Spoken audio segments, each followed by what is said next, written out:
Hi, this is Alora Baga at OG Star Wars, and today we are going to review the Dark Nest Trilogy.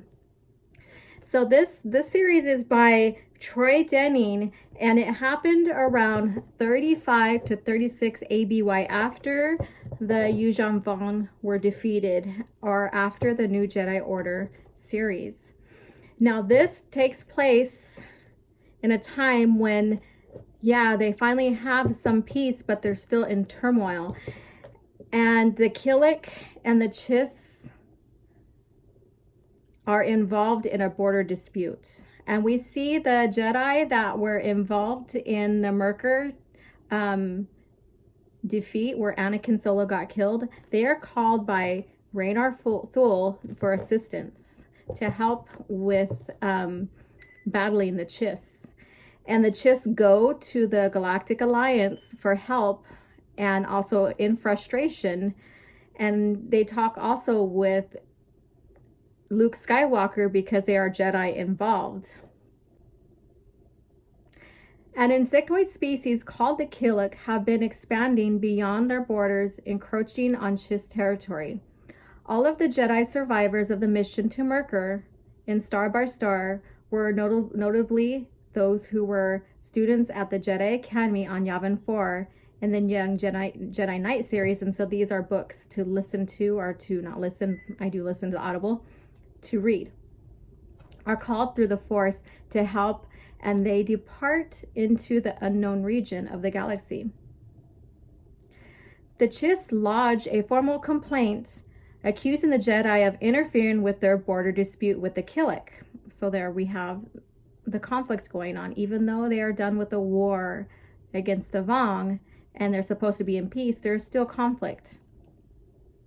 The Jedi find out that their old friend Raynar Thule, who have been presumed dead after the events of Star by Star, had come upon the Killick and been absorbed to their hive mind as a joiner. And so what a joiner is basically with the insectoid species, and the Killicks have been around maybe just as long as the Celestials. So they're like one of the oldest species in the galaxy.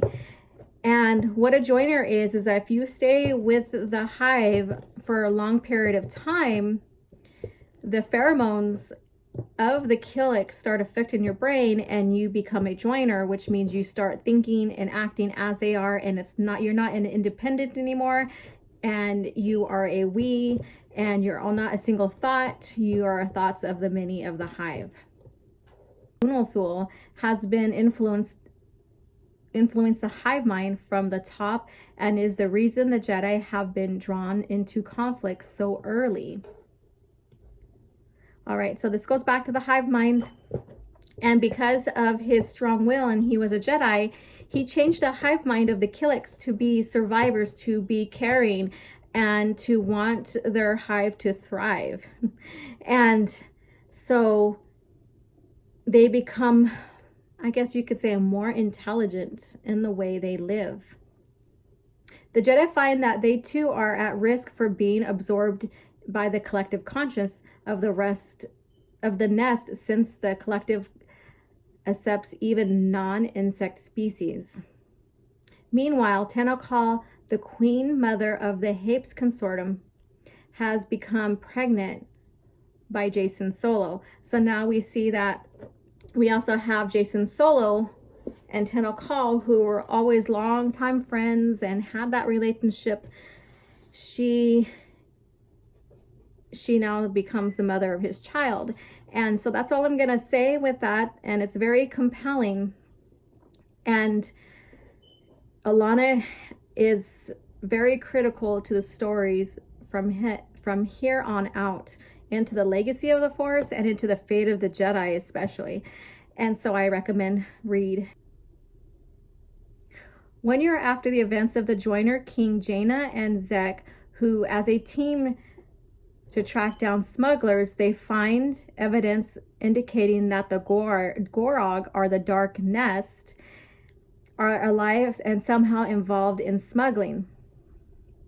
Thule explains to Mara that The Dark Nest is after her because she had absorbed the conscience of the wife and daughter of Dexar Les, a man, or Dexar Ice. And then we get into the Gorogs, which is the Dark Nest in this trilogy. And that nest absorbed Lomi Plo. And at the time she was a dark Jedi. And so they inherited, or they absorbed her traits because she had such a powerful mind. She was the joiner, the unseen queen. And Lomi Plo uses Luke's fear against him to try to defeat him and try to overcome the galaxy. And what shifts the Jedi into battle is that Jacen Solo sees a vision of a never-ending war between the Chiss and the Killicks, and he takes the matters into his own hands. And so that's what really sparks the war, or the three-sided war, I guess you can say. And the Jedi have to take action and defeat Lomi Plo and Unal Thul as quick as they can. Also, Lomi Plo uses Luke's fear, as I said before, against him when it comes to Mara. And she tries to use that fear to weaken Luke so she can defeat him. And so this is where Luke has to overcome fears and doubts that he still may have. And we know that Luke Skywalker, he still has his fears and doubts no matter what, as a hero, as a Jedi Knight. And this helps him realize that he can still have those fears and doubts and still be triumphant. We don't see that in the sequel trilogy, which is very off-putting. So this is another great example of Luke Skywalker overcoming fear and doubt and still having defeat, which we see defeat in the series here, and overcoming them. Now, during that time, a little side plot to this is that R2-D2 only flies with Luke a little bit because he's going through his own dysfunction, I guess you could say. So somewhere his deep core memory is becoming defaulty, so they ask Gent to help fix him, find out the problem and fix him. And during that time, R2-D2 slowly reveals scenes of Padme and Anakin to Luke and Jacen. And through that time, during that time when that's revealed, we see Jacen with hints of dark thoughts, or train of thoughts that mimic the Emperor and Vader.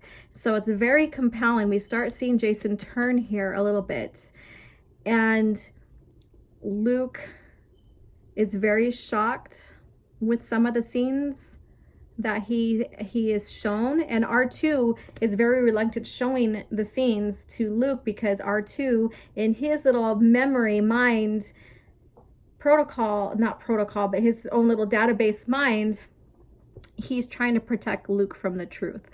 And so I thought that was very, very compelling. Yeah, he's not a sentient being, but he's been with the Skywalkers so long that he wants to protect and serve to the best of his ability. And so I think that's another compelling story within the trilogy here. And we also see Leia train and become a Jedi Knight. And to me, that was another highlight of the book. So I recommend, I'm not revealing the end of the book, I'm just revealing just a little bit of stories here within the series. I recommend these series as they happened, like I said, in 35 to 36 ABY, between the New Jedi Order and the Legacy of the Force trilogy, and how they link between the two and all the way up into the PT era, the prequel trilogy era. So there's a lot of great continuity in here that ties to the books and to the movies. And it's a very compelling story, and it gives us a little glimpse of another threat that's not the same old threat, the Empire. And this also too takes us all the way back to the end of Legacy of the Fate of the Jedi with the Killicks and finding more information about Abeloth. So please pick these up. Very good reads here, and enjoy. May you have a great day, and may the Force be with you.